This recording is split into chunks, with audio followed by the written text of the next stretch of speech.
lipat naman tayo dito. Ito naman ang pag-usapan natin. 500 million to 1 billion daw, mga kababayan, ang inoffer dito kay Ramil Madriaga. Para lang hindi po ito makapagsalita, mga kababayan, at magsilbi po na witness doon po sa kanyang pagdinig dito sa Committee on Justice laban kay BP Sara Duterte. Wow, grabe naman. Ang liit ng salin. Sa ngayon ang gagaling ang kanilang mga pera. Bakit mga kababayan ay, kala ko ba etong si Ramil Madriaga ay sinungaling? Akala ko ba si Ramil Madriaga, mga kababayan, ay walang katotohanan ang kanyang mga pinagsasasabi? Bakit ngayon, mga ka-GPnatics, meron ng 500 million to 1 billion ang ino-offer sa kanya? Itinatry po siyang i-bribe. Ha? Ito, pakinggan natin.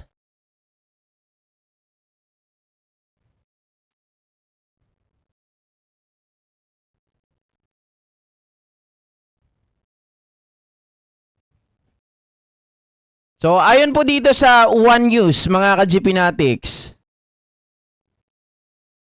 Okay? Sabi po dito, mga kababayan, Vice President Sara Duterte alleged former aide Ramil Madriaga reportedly received a massive bribe offer to stop testifying against the Vice President.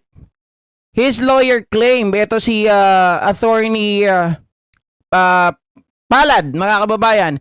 In an interview with One News Storycon, attorney Raymond Palad, Madriaga's legal counsel, said the offer ranged from 500 million to 1 billion. Grabe naman yan. Madriaga, napakalaki niyan.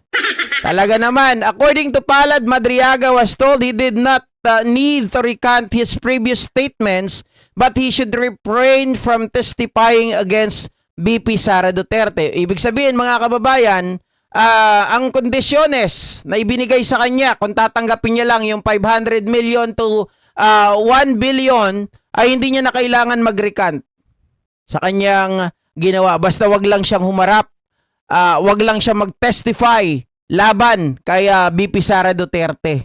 Okay na yun sa kanila, mga ka-GPnatics. May 500 million to 1 billion dito, name your price. Wow.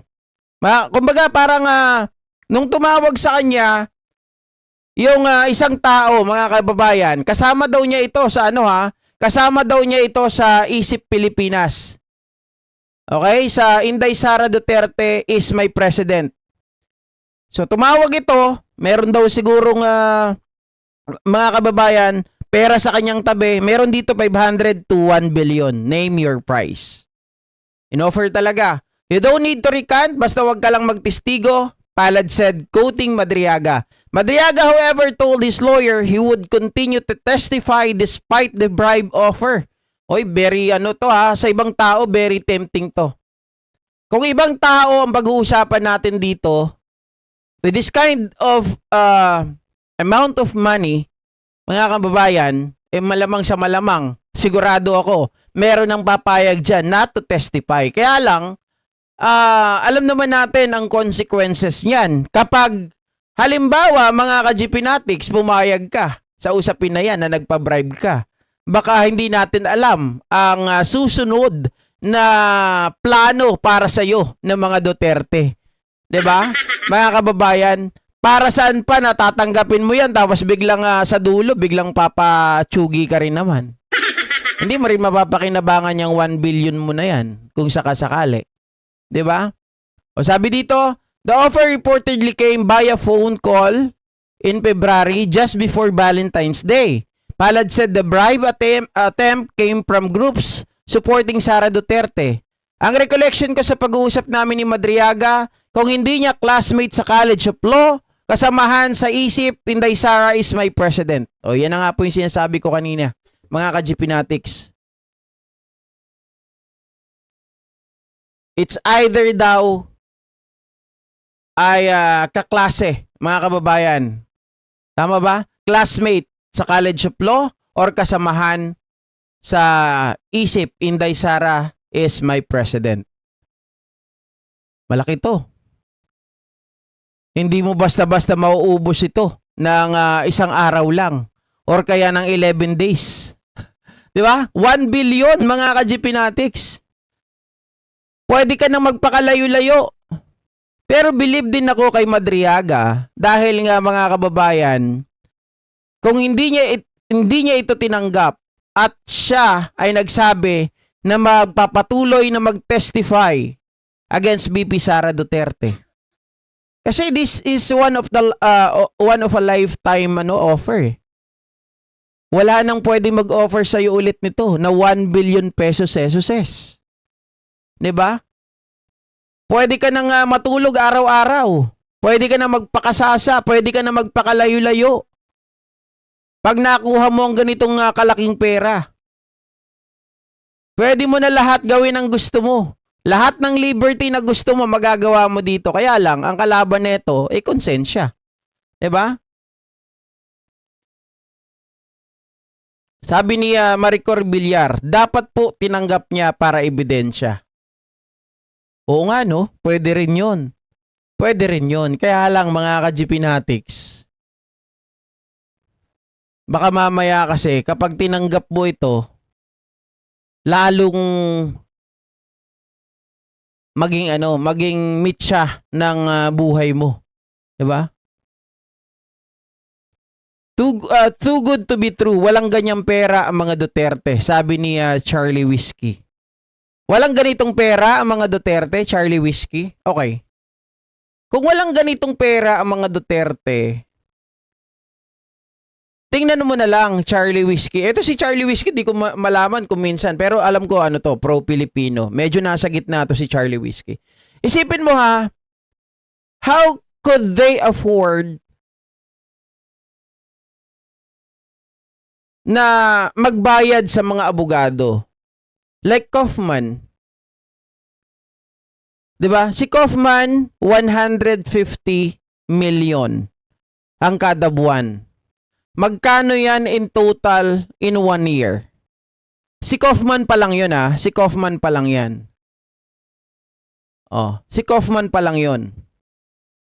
150 million. Ayan, 150 million times 12. 1 year. 1 year na ni Digong sa March 11, 5 araw na lang. 'Di ba? 1.8 billion pesos SOS. Kung titingnan mo, kung nanood ka ng kung nanood ka ng hearing ng confirmation of charges, hindi lang si Kaufman ang tao doon. I believe yung total ng defense, mga kababayan, has 7 people in total. 'Di ba? Meron doon mga 7. So kung kay Kaufman 150 million, sabihin na lang natin 100 million each. Yung isa doon isa kada tao, mga kababayan. Kada tao. Sabihin na lang natin 100 million every month.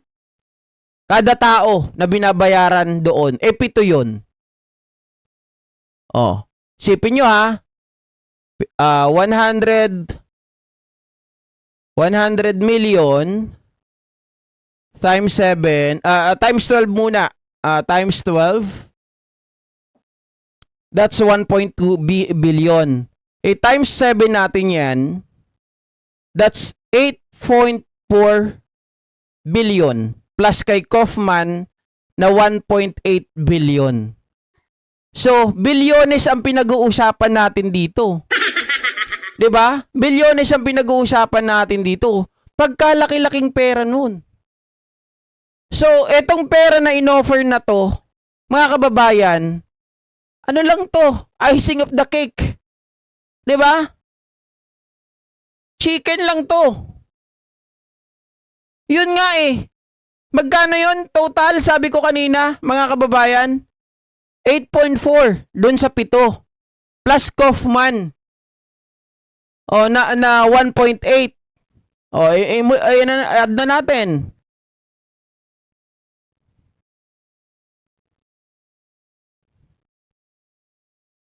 Ayan. So a total of 10.2 billion.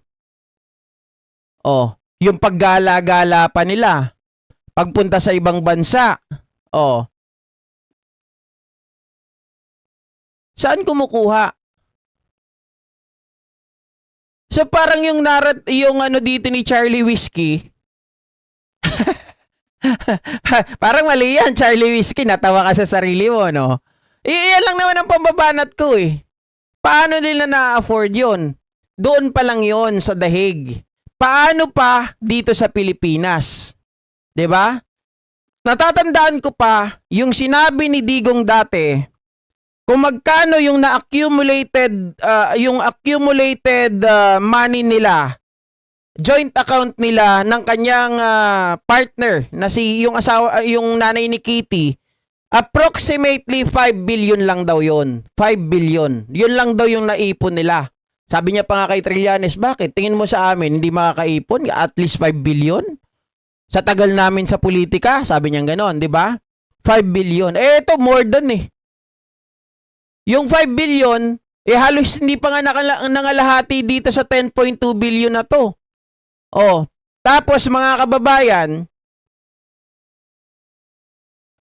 saan nila kinukuha yung mga panggastos nila araw-araw? 'Di ba? Yung kapritsyohan nila, saan nanggagaling yun? Ano yun? Gumagastos ka araw-araw pero yung pera mo tumataas pa rin? Ako nga, yung pera ko, sumasahod ako kay YouTube, di ba? Pero dahil may panggastos tayo sa pang-araw-araw, bayad ng bahay, school ng mga estudyante, pagkain, o yung gastos ko pa sa gym, di ba? Lahat yun. Palabas, palabas, palabas. Kahit may pumapasok, mga kababayan, naglalabas ka pa rin ng pera. So, yung sinasabi natin na nangyayari kay Sara Duterte, palaki ng palaki, kahit marami yung gastos, parang ano yun, mga kababayan, totally opposite. Di ba? Oh. Sabi ni Press World, no, it doesn't work that way. Oh, what do you mean? Press World, na it doesn't work that way. Di ba?